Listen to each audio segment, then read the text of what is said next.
बाटे कनेक्शन सुनो दिल्ली सरकार से। हरे करिले बिलान हम सब परिवार से। ई बात बा। अरे हाँ हो, हरे करिले बिलान हम सब परिवार से। अखिलेश भैया बरांड है हम लोग, ठीक है।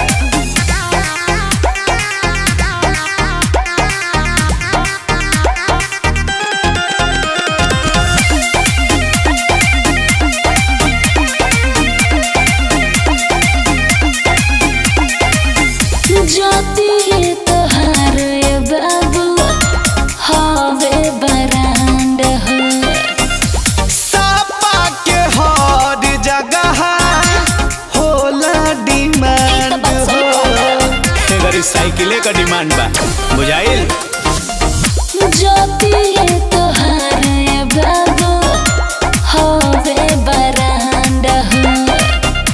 साइकिल के हर जगह होला डिमांड हो, यही से डेराई नहीं कोनो थानेदार से।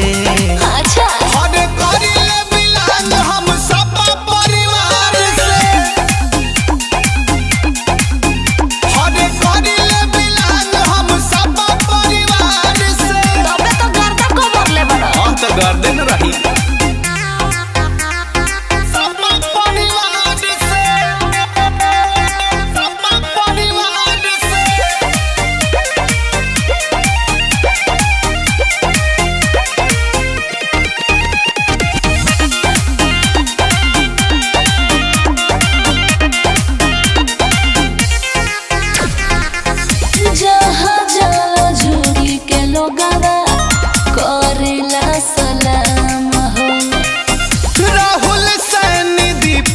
सगरो बड़ले बनाम हो।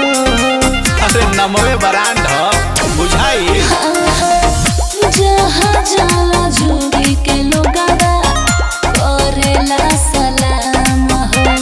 अच्छा दलालू सोनू के सगरो बड़ले बनाम हो। रहिले शान से बोलावे केहू प्यार से।